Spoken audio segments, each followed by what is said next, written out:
Halo pemirsa Literasi Indonesia, dimanapun Anda berada, senang sekali hari ini saya Yustin Sila dan juga Saya Farid Kurniawan. senang sekali kami bisa kembali menjumpai Anda dalam program Literasi Literasi Indonesia. Indonesia. Nah, hari ini tentunya kita akan bahas sebuah topik yang menarik nih Farid, Betul. yaitu soal konsolidasi demokrasi politik menghadapi eskalasi politik nasional. Tentunya kita akan membahas ini dengan narasumber yang luar biasa. Siapakah beliau? Betul sekali. Sudah hadir di studio, ada Mbak Jaleswari Pramodawardhani. Ini adalah Deputi 5 Kantor Staf Presiden. Selamat sore, selamat datang di studio kami. Terima kasih undangannya.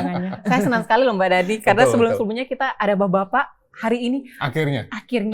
oh gitu. Saya sebagai perempuan bangga banget nih bisa ketemu Mbak Dani hari ini. Terima kasih. Nah Mbak Dani, kita mau bahas soal demokrasi Indonesia. Tentu kita flashback kembali, kita tahu bahwa negara kita Indonesia ini punya perjalanan panjang soal demokrasi, dari masa penjajahan sampai era reformasi. Hingga akhirnya ada reformasi demokrasi ya. Mungkin Mbak Dani bisa gambarkan kepada kita semua, jelaskan kepada kita semua, kira-kira seperti apa sih landscape demokrasi Indonesia sebelum kita masuk terlalu jauh soal demokrasi ini. Ya, kalau kita mulai dari tahun 45, sebetulnya kan kita langsung saat itu kita langsung mengadopsi sistem sebagai negara demokrasi ya.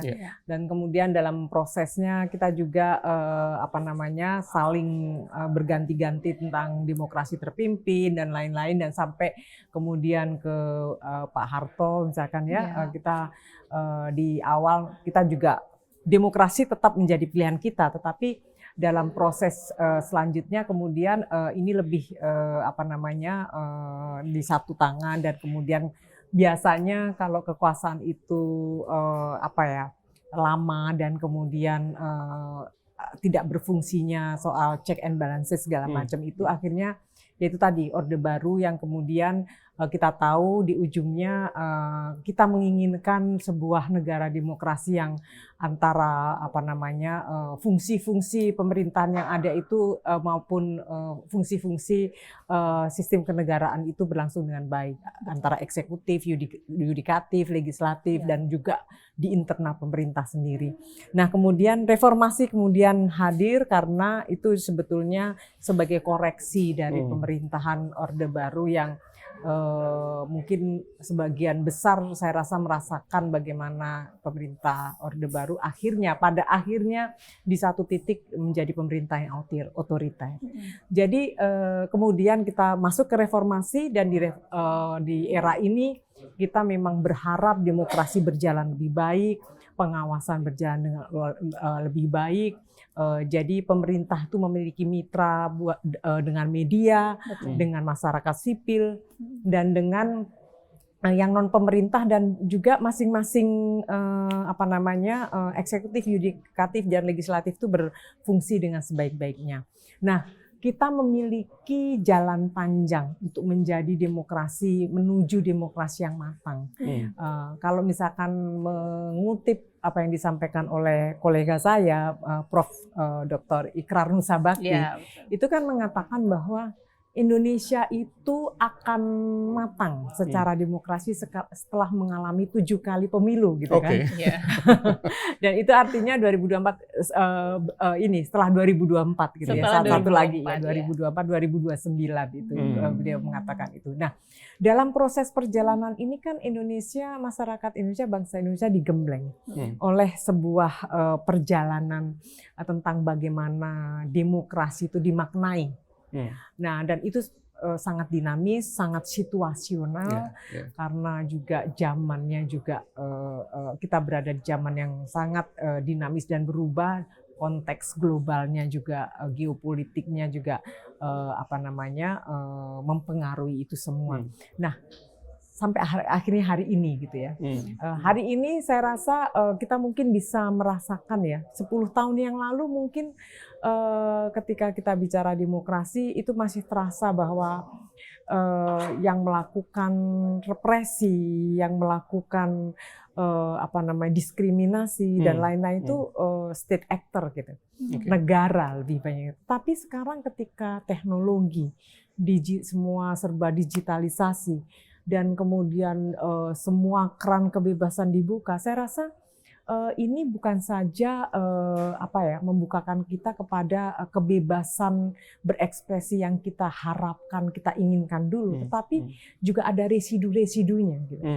Ya, termasuk di sana kebebasan mendiskriminasi orang, kebebasan untuk melakukan hate speech, kebebasan untuk intoleran gitu ya. Jadi orang sebebas-bebasnya lupa bahwa hak yang kita pegang erat itu sebetulnya juga berbatasan dengan hak orang lain gitu.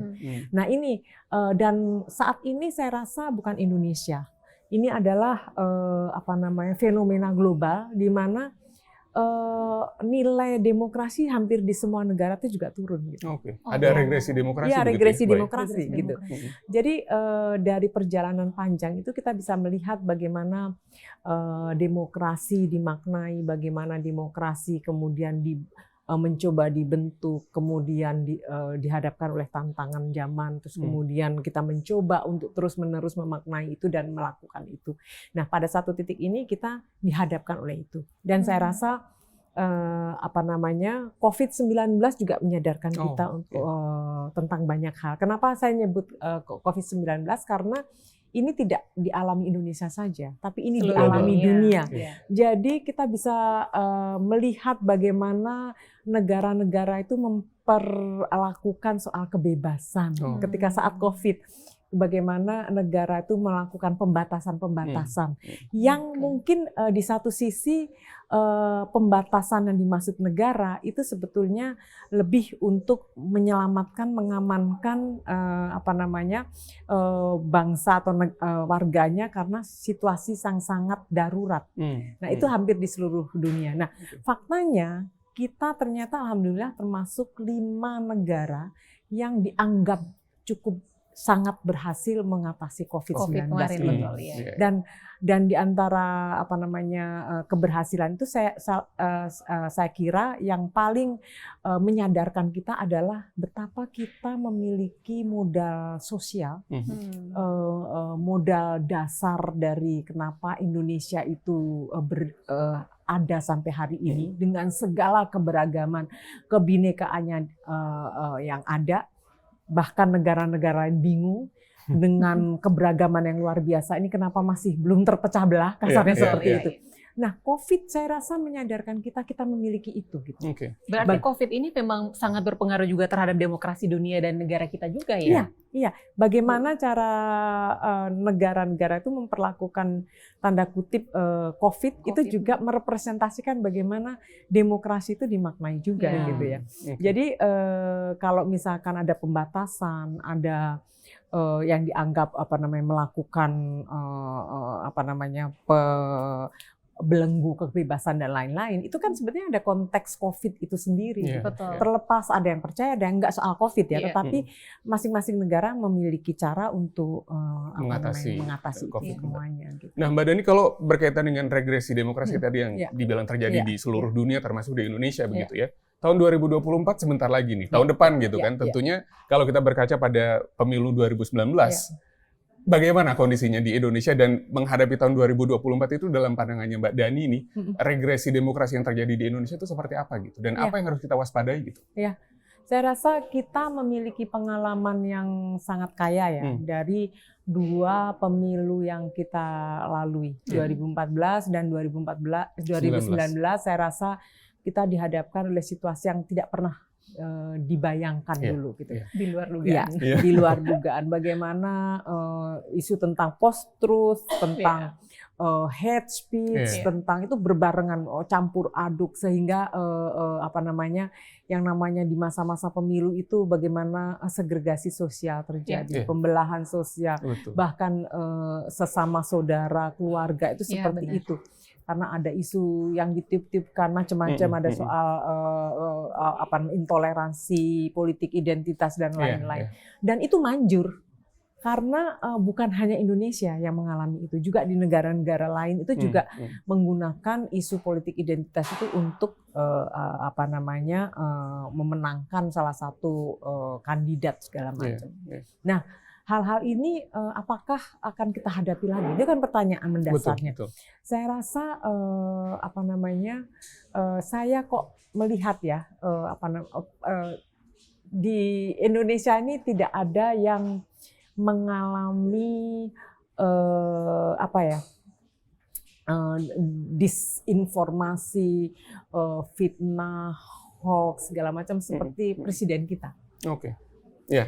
Ini maksud saya gini. Saya belum pernah melihat ada presiden-presiden yang mendapatkan fitnah atau mendapatkan berita-berita bohong atau hoax atau macam-macam itu seperti presiden. Kenapa? Karena ini kan ya itu tadi, di satu sisi ada orang gandrung dengan kebebasan itu sendiri. Sementara di satu sisi pembatasan pengaturan itu juga belum optimal, belum ada yang bisa mengatur itu segala macam. Kita punya undang-undang ITE, tetapi itu pun juga sangat pro kontra debatable karena ini dianggap meringkus kebebasan dan segala macam. Nah, maksud saya tidak memperkarakan tentang pasti akan didebat ini presiden sudah selayaknya seorang pemimpin negara segala macam menerima risiko-risiko itu.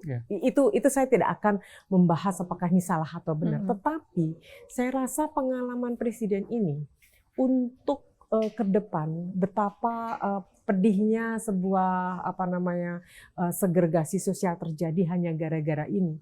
Ini kan kemudian ada langkah-langkah politik yang kemudian diterjemahkan, dilihat, dipandang sebagai hal yang aneh. Bahwa misalnya ketika politik itu dibaca sebagai ini kawan ini lawan, dan kemudian ketika di ujungnya presiden misalkan merangkul Menhan Pak Prabowo, itu kan macam-macam dimaknanya. Tetapi jarang sekali ada yang melihat bahwa inilah bentuk rekonsiliasi yang sebetulnya mungkin menyelamatkan Indonesia di masa depan dalam artian dalam kontestasi yang seperti itu. Mas bayangkan 10 tahun dari 2014, 2019 dan kemudian kita nyaris ke ujung 2024. Tentu kita nggak ingin gitu. Ada trauma untuk melihat peristiwa itu. Kita ini negara yang beragam. Kita tuh kebinekaan kita tuh sebagai takdir gitu ya. Jadi justru kalau kita mau menyeragamkan, justru kalau kita mau mengubah itu justru bukan hanya sekedar kontraproduktif. Itu justru musibah. Gitu. Betul. Jadi hal-hal gini harusnya banyak sekali diwacanakan ke publik. Kita memahamilah politik itu sering dibilang kotor untuk kepentingan pribadi, bagaimana caranya kepentingan orang per orang, kelompok itu bisa dieksekusi dan lain-lain. Tetapi maksud saya itu kan harusnya dia juga menyisakan soal keadaban, soal etika publik yang kita itu diajarkan di sekolah-sekolah gitu. Betul, jangan sampai apa yang dilihat anak-anak kita, apa yang dilihat adik-adik kita, kawan-kawan muda kita, itu mereka tuh bingung. Ini antara yang dia pelajari di sekolah, antara teks-teks buku yang mereka baca, dengan fakta-fakta sosial yang ada itu kan berjarak banget. Betul, Mbak. Ini menjadi dilematis sih, Pak, Mbak, soal kebebasan ekspresi ini ya. Apalagi banyak hal yang terjadi sama presiden kita, Pak Jokowi.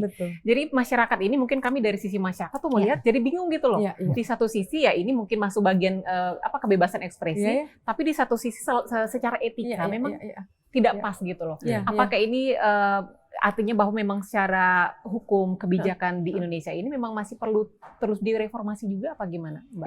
Ini kan ada fakta sosial yang kita bisa pilah-pilah ya. Ini kaitannya dengan soal hukum, misalkan penegakan hukum. Ini ada kaitannya bagaimana soal etika publik yang kita bicara soal nilai-nilai yang harus ditegakkan, fairness, soal keadilan, soal toleransi, segala macam itu kan ada nilai-nilai itu gitu. Jadi Jangan hitam putih kita kalah menang hanya itu aja gitu ya. Ini kan di satu sisi ada metodologi seperti yang kita pakai misalkan dalam membaca survei, lembaga survei dan lain-lain. Tapi kan kita harus kritis gitu ya. Jadi yang mungkin ya, yang perlu dilipat gandakan wacananya itu adalah percakapan-percakapan tentang itu. Daya kritis kita terhadap melihat fakta sosial yang ada gitu ya. Jadi kita harus memiliki pisau analisis sendiri gitu untuk melihat, dan pisau analisis itu juga di dalamnya memuat etika publik gitu. Kalau dalam pandangan Mbak Dani sendiri sekarang ini sebagian masyarakat kita sudah seperti apa begitu terkait dengan tadi yang disampaikan Mbak Dani itu? Iya, mungkin kita perlu memperbanyak ini ya, literasi atau pendidikan politik kita ya. Misalnya gini, terus terang saya akan menyampaikan di sini, orang muda lah yang akan menyelamatkan Indonesia. Kenapa? Bonus demografi 2030 itu kita kalau tidak sampai memanfaatkan ini, kita akan jadi golongan yang merugi, negara yang merugi. Tetapi maksud saya ini nanti ada Gen Z dan generasi milenial sejumlah 56% yang akan ada di Indonesia ketika pemilu terjadi. Jadi kita penting untuk menyiapkan atmosfer untuk mereka yang baik. Misalkan pendidikan literasi politik, pemilih pemula. Kita kemudian itu seperti apa gitu ya. Kalau kita melihat yang ada tuh di KPUD itu kan ada rumah pintar politik kalau nggak salah. Rumah pintar politik atau pemilu ya, rumah pintar pemilu gitu kalau nggak salah. Di situ kan diajarkan, selalu diajak bicara. Jadi dialog, tukar gagasan, ide itu diberikan ruang gitu. Jadi ruang publik kita ini bervitamin gitu. Betul. Bukan hanya sekedar kalah menang, tapi bagaimana menuju menang. Bagaimana menghadapi kekalahan gitu. Menerima dan menghadapi kekalahan. Tapi itu harus diwacanakan betul gitu. Dan orang-orang muda ini yang akan mengisi mengisi pemerintahan kita, ruang publik kita, swasta segala macam. Ini kan mereka akan jadi para pemimpin. Kalau kita tidak menyediakan itu tadi, infrastruktur, suprastruktur segala macam itu kita nanti bonus demografi itu hanya jargon.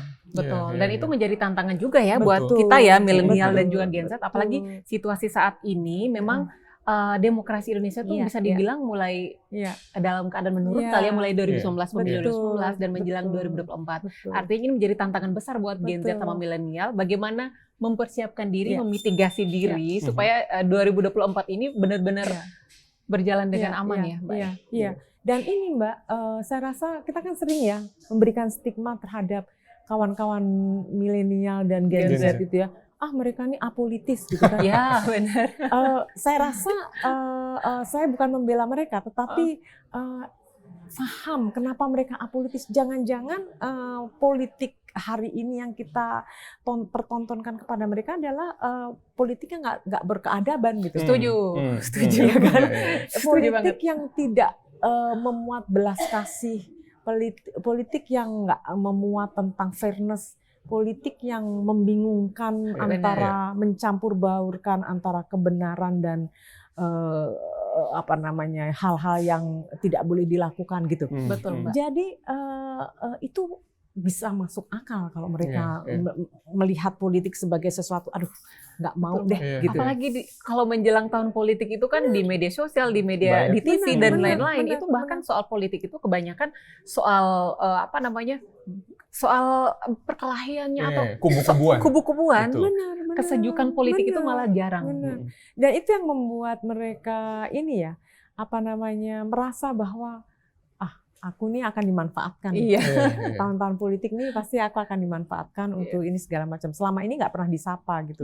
Nah, alangkah baiknya kalau ini mumpung ini sebenarnya harusnya lebih awal gitu ya, tapi daripada enggak gitu ya, kita bersama-sama. Ini bukan hanya pemerintah saja, tetapi juga semua pemangku kepentingan lah, ada masyarakat, media. Itu, saya rasa acara seperti ini itu harus diperbanyak gitu ya. Orang-orang muda disuruh bicara gitu. Apa sih di bayangan mereka tentang politik? Apa sih di bayangan mereka tentang pemilihan presiden, kandidat seperti apa sih yang diimajinasikan dapat merepresentasikan, mewakili kebutuhan mereka, misalnya seperti itu. Nah, itu kan bisa kita lakukan misalnya, ya udah media, radio, TV, podcast, platform, entah itu TikTok, apa segala macam itu. Yuk kita berlomba-lomba untuk menarasikan politik yang untuk kebaikan bagi negeri itu seperti apa gitu. Politik yang bermanfaat, politik yang ramah, politik yang bukan adu domba segala macam yang mereka bayangkan selama ini. Sehingga kalau kita melihat anak-anak muda misalkan alergi terhadap politik, kemudian mereka apolitis, ya itu karena jangan-jangan memang itu kesalahan kita. Gitu. Jadi gimana kalau menurut Mbak Dani untuk menarik minat anak-anak muda yang nanti di tahun 2024 itu kan katanya tadi 56% suaranya gitu ya mereka. Itu kan sangat besar. Bisa dibilang jadi penentu gitu ya. Gimana caranya merangkul mereka untuk jadi tertarik gitu untuk mengikut berpartisipasi dan melihat politik Indonesia tuh menyenangkan gitu. Sebetulnya kalau misalkan institusi pendidikan, itu misalkan ada pendidikan kewarganegaraan yang itu secara formal sebetulnya mengajarkan bagaimana struktur pemerintahan, bagaimana sistem pemerintahan, bagaimana mekanisme pemilihan presiden misalnya, atau hal-hal yang terkait dengan pendidikan kewarganegaraan itu juga harus disosialisasikan. Itu dari sisi pendidikan. Terus kemudian kita juga misalnya bagaimana memperlihatkan tentang mengundang kawan-kawan muda ini untuk melihat kandidat-kandidat ini berlaga gitu. Jadi apa sih visi misinya? Apa sih kepeduliannya? Apakah itu mewakili kebutuhan kita orang muda atau sebaliknya gitu ya. Nah, debat-debat ini harus diperbanyak. Jadi ruang-ruang publik harus diisi dengan hal-hal seperti itu sehingga kawan-kawan ini jadi tertarik. Oh, politik itu ternyata mewakili kita ya. Bukan sesuatu yang berjarak dengan kita, tapi itu mewakili kebutuhan kita gitu. Dan kemudian kita mungkin harus berhenti dengan stigma-stigma terhadap orang muda ya. Orang-orang muda misalkan kita ini kan mungkin seumur saya lah terutama itu kan menuju status quo ya, mulai mapan dengan pemikiran-pemikiran yang kita anggap baik. Padahal itu kan sangat dinamis. Nah, kita harus bisa juga melihat bahwa yang dipunyai Gen Z, Gen milenial itu berbeda loh dengan ukuran kita. Nah, kita harus memahami itu. Misalkan kita nggak bisa lagi, misalkan gini, ini Gen Z atau Gen milenial ini bosenan orangnya, nggak bisa pindah-pindah kerja, nggak bisa ini gitu kan, biasanya kan gitu kan. Terus tapi kenapa kita nggak melihat dari sisi sebaliknya bahwa kalau bisa dilampaui naik ke atas dalam 2-3 tahun, kenapa enggak? Sebenarnya mereka kerja cepat.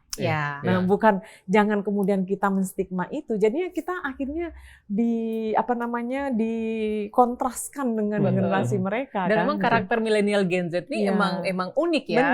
Benar. Cepat bosan dan mereka tuh kan generasi yang inovatif, kreatif gitu kan. Dan itu dalam politik pun sama. Jadinya untuk pemilih di Indonesia kan swing voters kan kebanyakan milenial dan Gen Z, bahkan mendekati hari H pemilihan pun mereka bisa berubah gitu. Betul. Karena itu mungkin pendekatan politiknya kali ya, Mbak ya. Iya, pendekatan. Jadi gimana politik dikemas menjadi yang sesuatu yang menarik. Karena politik itu adalah sebenarnya bagaimana mewakili diri personal generasi muda ini untuk bisa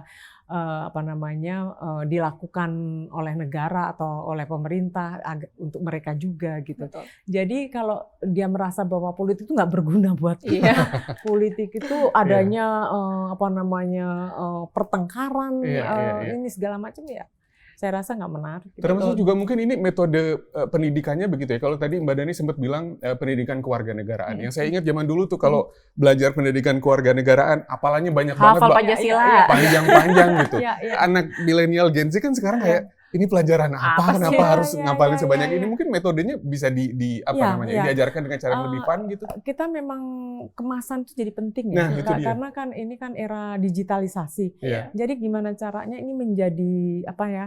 Kita memang harus belajar dari mereka. Apa sih yang diminati yang menjadi mereka senang? Misalkan mereka tuh kan sekarang senang film-film yang sekarang tuh apa K-pop, Korea. Kayak misalkan K-pop salah satunya. Tapi bagaimana kita masuk dalam kultur atau budaya yang lagi diminati sama anak-anak gitu. Apa namanya budaya pop mereka betul. yang kemudian ini apa, jadi kita nggak memaksakan top down gitu, ini seperti ini pasti mereka akan menolak gitu.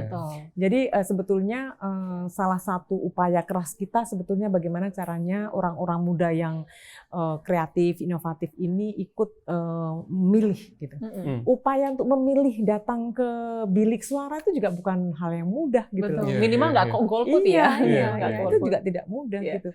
Nah, kitanya yang harus punya apa namanya inovasi, kreativitas, dan itu suka nggak suka harus melibatkan mereka gitu, karena mereka yang lebih tahu bagaimana apa namanya substansi itu dikemas sedemikian rupa dengan kemasan kekinian gitu. Betul. Dan kemarin kita sempat ngobrol sama pembicara di sini, memang beliau menyampaikan bahwa sebenarnya di Indonesia itu sudah bagus bagaimana pendekatan ke Gen Z sama milenial, cuma masih dalam batasan kemasan luarnya doang.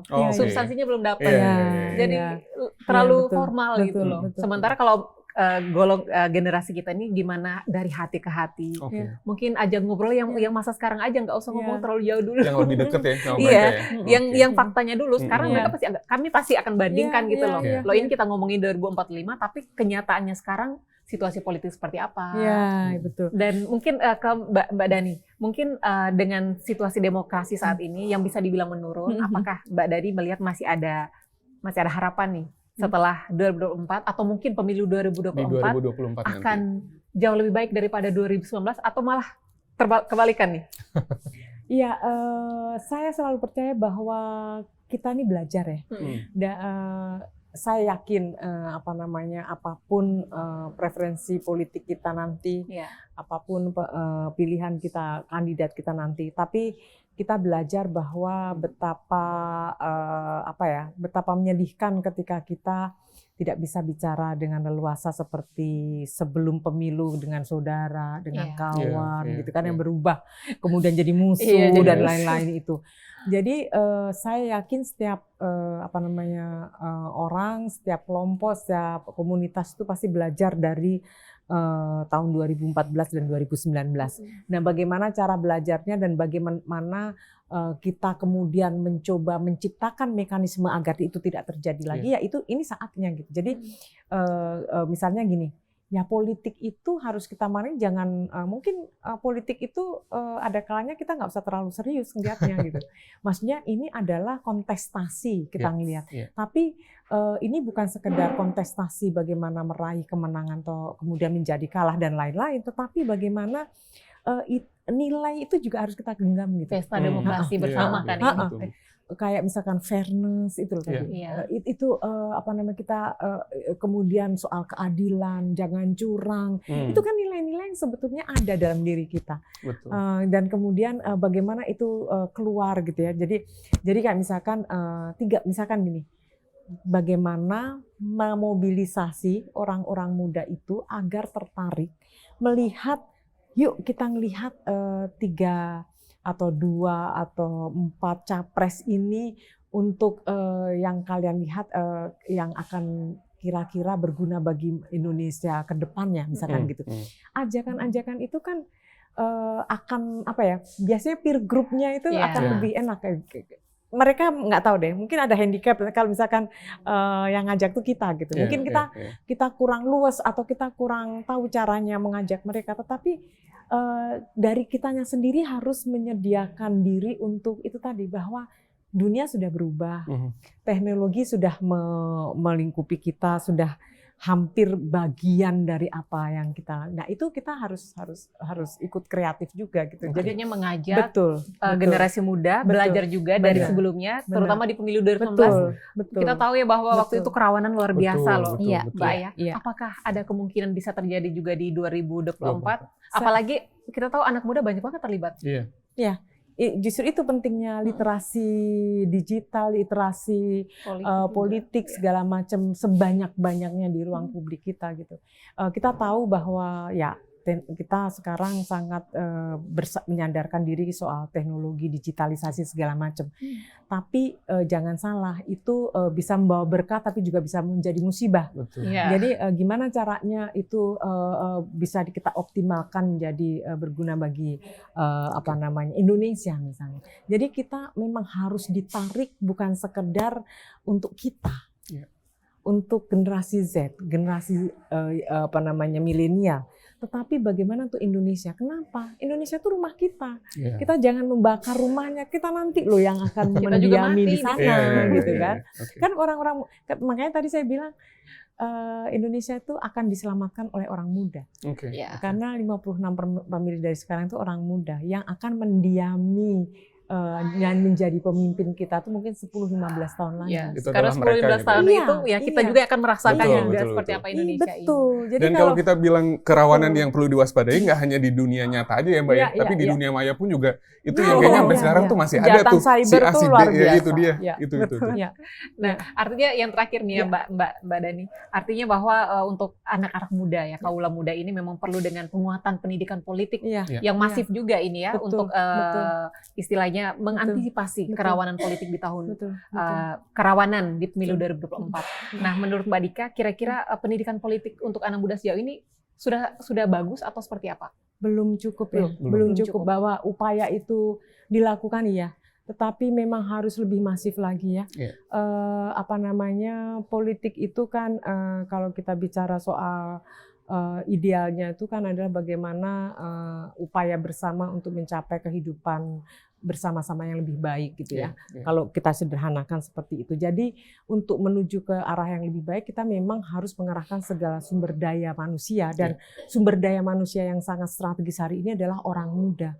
Nah, bagaimana kita mengharapkan tidak terjadi hal-hal yang seperti di masa lalu, misalkan nggak usah jauh-jauh, misalkan 5 tahun yang lalu dan lain-lain, dan kita tidak mengulangi. Itu tadi media penting untuk menyampaikan bukan sekedar debat-debat yang clickbait, tapi debat-debat yang juga menyehatkan jiwa juga gitu loh, bahwa di sana itu politik itu juga harus memuat etika, politik itu harus memuat keadaban. Nah, itu yang akan diserap anak-anak muda ini. Jadi jangan sampai anak-anak muda kita tuh kebingungan melihat kehidupan politik atau melihat kerja-kerja politik kita yang menurut mereka antara ada gap yang begitu lebar antara yang mereka pelajari dengan apa yang ada dalam fakta sosial yang ada gitu. Jadi menurut saya satu, kita harus bersatu padu menyelamatkan aset strategis kita orang muda ini. Jadi bagaimana caranya ruang publik dibuka seluas-luasnya dengan narasi-narasi tentang politik yang beradab, tentang politik yang gembira, politik yang toleran dan lain-lain itu. Jadi itu satu. Dan kedua ya di sekolah itu juga mulai diperkenalkan gitu. Bahwa politik itu ya menyenangkan karena itu bukan untuk sekedar personal saja, tetapi kita akan membawa sebuah kelompok, akan membawa bangsa bahkan dalam ukuran yang lebih besar lagi itu untuk cita-cita yang lebih luhur lagi gitu. Jadi kita nggak bisa cara satu atau dua, tetapi ini secara paralel bersama-sama. Dan mungkin Mbak, hal ini tuh harus tidak bosan-bosannya diomongkan karena harganya terlalu mahal kalau kita sampai dihadapkan 5 tahun yang lalu gitu. Termasuk juga penggunaan tren yang sekarang ini lagi diminati sama anak-anak muda milenial gitu ya. Pesan-pesannya tentang politik yang sejuk disampaikan dengan channel-channel atau metode-metode media-media yang memang lagi digemari sama anak-anak muda sekarang ya. Dan ini Mas, ngerasa nggak sih bahasa cara mereka menyampaikan pendapat itu kan ringan. Iya, Itu kan nggak bahasa berbeli-beli sehari-hari gitu. gitu Ya, ya. ya. Iya. itu. Nah, saya rasa itu Itu lebih adalah masuk sih. cerminan mereka bahwa untuk memaknai politik tuh jangan seperti itu gitu. Iya, Jadi iya, mereka iya. kan ini kan, dan Nggak mereka kaku gitu. betul. Artinya konsultan-konsultan politik Benar, juga nih benar. perlu Ya. perlu tahu aktor-aktor Iya, politik iya. juga.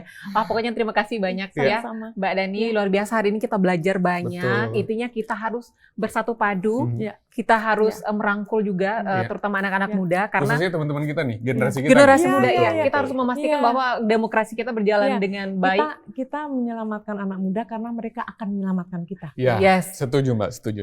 Aduh, saya kayak tersanjung Iya. gitu ya.